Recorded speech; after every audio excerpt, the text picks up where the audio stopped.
Hello and welcome back to another driving or drive with me episode.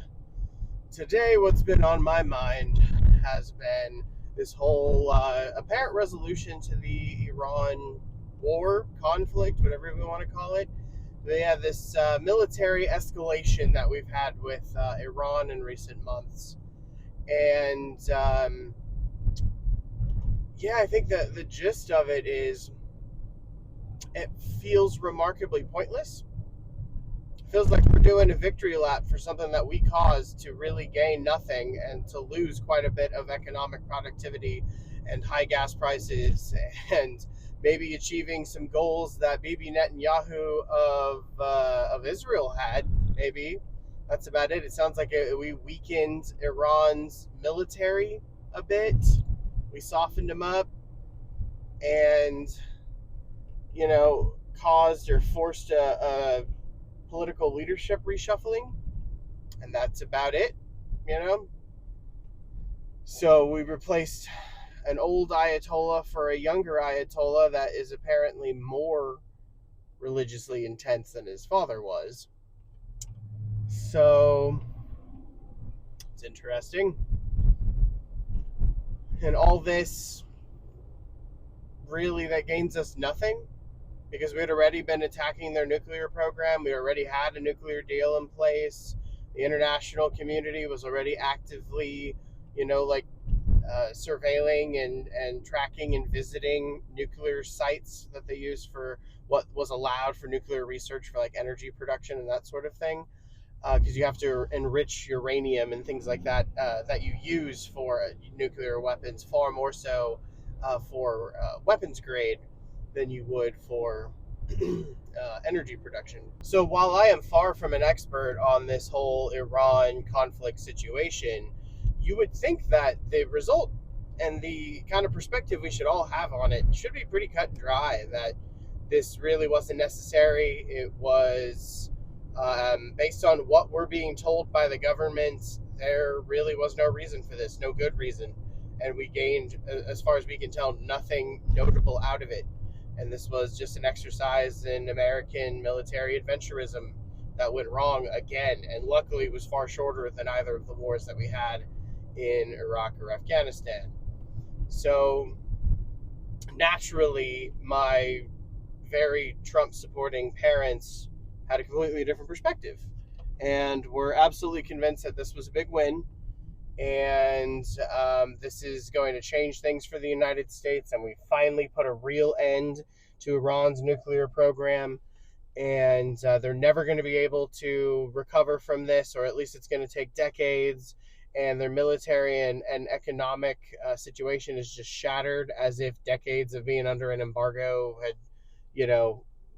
hadn't done that, forced them to adapt already decades ago.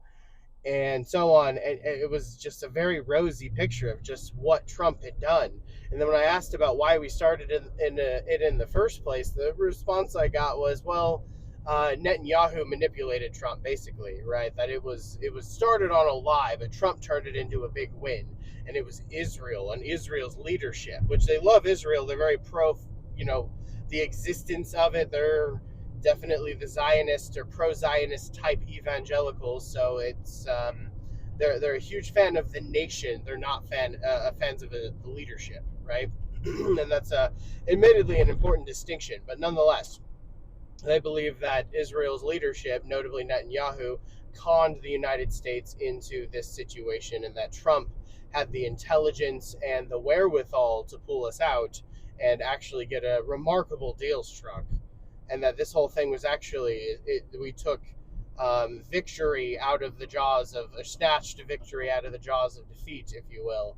And so that was fascinating. I didn't even know exactly what to say to that. I was just a little bit taken aback by it, honestly. But it really does speak to just how much our media landscape and our nation has really bifurcated and split along a variety of lines due to just the kind of media that we consume, where we get it, and the nature of how free our press is, right?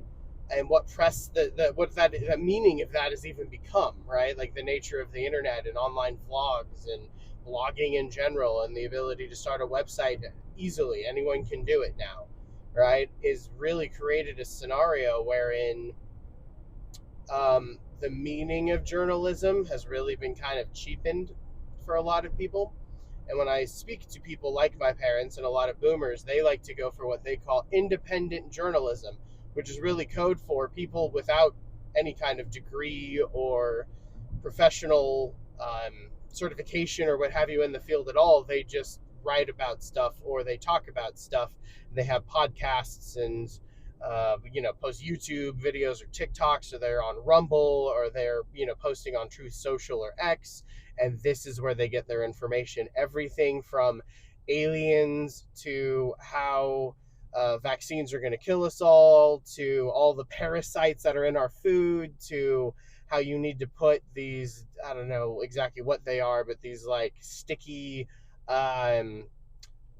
substances, right? Like lined foot liner things underneath your feet to take out your like toxins that are in your body. And almost all of it comes down to selling a product, funnily enough, and getting you behind a worldview that basically distrusts anything big business and then trust them for your products instead, kind of throwing science out the window. And it's a very uncomfortable place for me to kind of be grappling with, because I too have big issues with big business and big pharma and big, agribusiness and so on, but not for many of the same reasons. And unfortunately, many of the recommendations or things I've advocated for with my parents, like, hey, seek out independent journalism, seek out outside sources, don't just trust big corporate media, don't just trust big pharma and so on. Like, we really need to open our eyes up a bit. My goodness, that was like 10 years ago. I was having conversations like this with my parents, and nowadays a part of me almost regrets it, because the direction they went was rather somewhat disturbing sometimes. And I'm like, wait a second, hold on. Like, you realize a lot of these people are just snake oil salesmen taking advantage of the fact that you don't trust big pharma, right? Like, we kind of swung from one extreme to the other, right? And that's a kind of a problem nowadays. And you see a lot of that. Heck, it's hard not to think conspiratorially, yeah, with that word, like buy into conspiracy theories or things that are considered conspiracy theories, conspiratorially. I think that's the way I'm going to pronounce that. There we go. Anyway, it's hard not to engage in that kind of thinking when there's more and more information about just how the government has hid things from us, and the nature of what we see the CIA actually doing in foreign nations, and the nature of corruption all around us, and the nature of what big business, what they've been able to get away with, and so on. And you see that, and then you hear stories that maybe sound a little bit outlandish, but it's funny how in this post-COVID 2020s era, it is surprisingly easy to believe that just everything is corrupted and everything is dark, and there's Satan worshipers drinking children's blood around every bloody corner, apparently. And I can't say that I entirely blame a lot of the American public for kind of being willing to go down some of these rabbit holes more, because I'm finding I'm willing to also. I've rarely been more convinced that elements of the CIA had something to do with the death of John F. Kennedy, for example, right? I went down a little rabbit hole one night watching stuff about how like maybe the CIA itself did not condone it, but it certainly seems like those attached to the agency that had connections or had worked with them before were involved in the assassination, which is interesting. So like you can start there, and then it turns into 9/11 was an inside job, and all the COVID shots actually have these mRNA strands that are designed to kill us and or slowly, right, cause all of our organs to shut down. And there's a cult that worships Satan or some variation of that name, like Moloch or Baal or whatever, and usually some biblical demon name, usually tied to an old Mesopotamian god. And they're secretly worshiping Satan and torturing children and drinking the blood that, or the adrenochrome or whatever the heck they call it, whatever their individual perspective is on it, to remain young and stuff like this. And a lot of these I patently don't agree with and think that they're nonsense. However, there are moments where it scares me because I'm like, you know what, I could see some of that.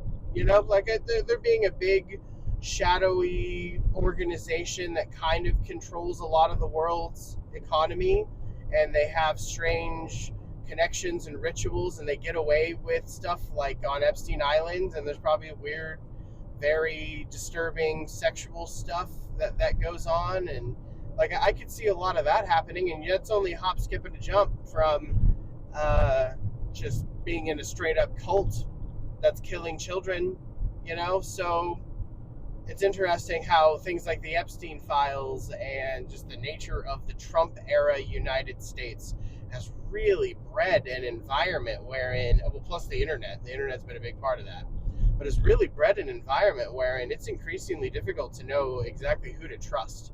And that's a kind of a scary place to be.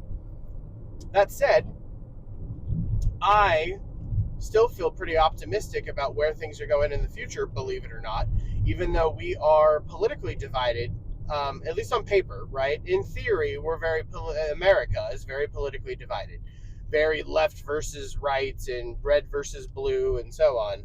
And depending on your perspective, you're more likely than ever to believe the other side, being Democrats or Republicans or voters for them, are evil.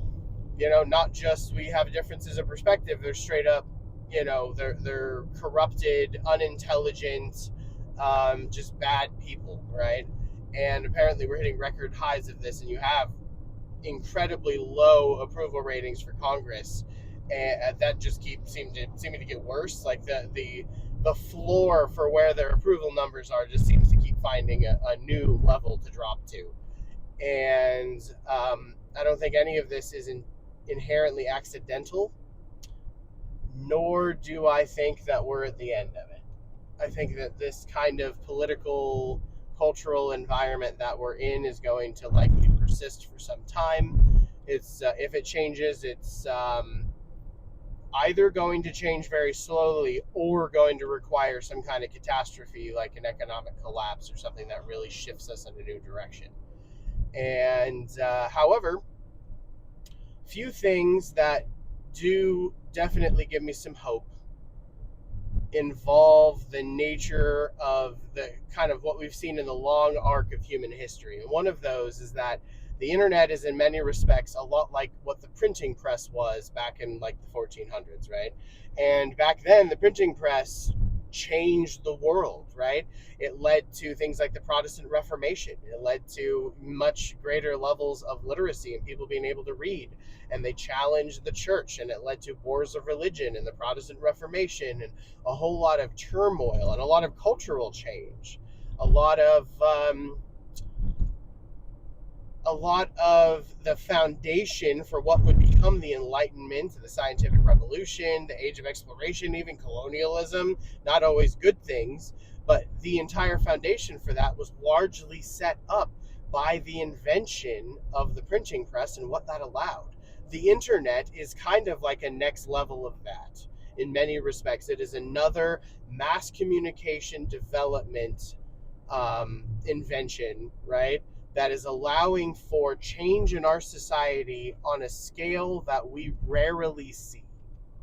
And we're all living through the early stages of that. It'd be like if we went back to like the late 1400s, early 1500s, and we were seeing a lot of this tumultuous ups and downs and these wars of religion and things related, all the chaos, but we didn't get to see the other side and how we actually come out of it with some pretty decent results. It's definitely not perfect, but we've done some pretty impressive things since then, culturally and technologically and so on. I mean, definitely some people groups came out better than others. Like you are talking, that is the within the last 500 to 600 years has been that transatlantic slave trade, huge depopulation of native populations here in the Western Hemisphere, etc. So I mean, there's been a lot of many negative things that have happened as well.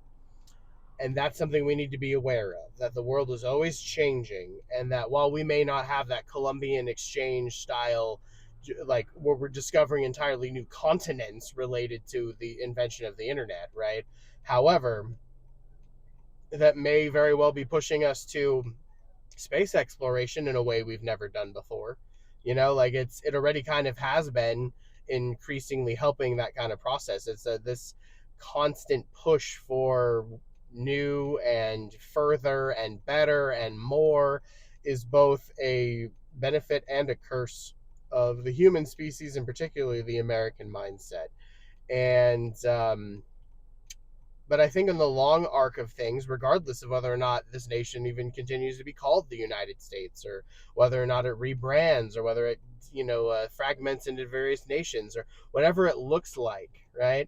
I think the world will ultimately generally be a better place for this technology existing after a certain amount of time. It may take centuries, but we tend to make the best of it in the long scheme of things.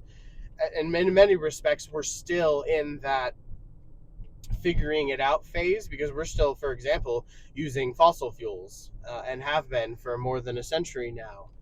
And we have technologies that we're depleting faster than they're replenished, and are damaging our wider ecosystem, like with climate change and so on, in a way that is going to take probably centuries, if ever, to rebalance. And so it's interesting. We're far from perfect. However, on a technological and ecological level, humanity has tended to get better over time. And I believe that with every notable technological development, we tend to use it well in the long run. Far from perfect, but I think we'll get there. The next notable thing is, politically, I think we're all a lot more similar and have many more similarities and things that we agree on than things we disagree on or have contention with. I think the vast majority of Americans agree that our political system needs to change, that it is corrupted, that big money has infected it, that our political power and the system of it is out of balance right now. I think that we all kind of agree that it's the middle class is being hit hard and is shrinking over time, and we're all struggling, and things need to change, right? And I think, again, in the long arc, in the scheme of things, I think this gets better, because what these hard times are producing is tough people, as history tends to do. So, all things considered, I think we're actually moving in the right direction. So, I hope we actually take an optimistic view that, like, we're in a time of great change and large technological development that is fundamentally reshaping the world and the world economy and how we live and so on. And it actually is driving a lot of us to do things like homesteading and trying to live a more simple life, to kind of reclaim a sense of normalcy and power over our lives and so on. And I think honestly, I think that's great. I think all things thrive in balance. So we need to provide that counterbalance. And right now we're out of it. But I do believe we'll find it. Politically, economically, culturally, personally, we can find it. And I think we'll get there. So I hope this video finds you well. If anybody actually made it to the end of this, thank you. I do appreciate it. Otherwise, you take care. You want to hear more about thoughts about the world, where we're headed, politics, economics, etc., then stick around, because we'll definitely be talking about it. Take care.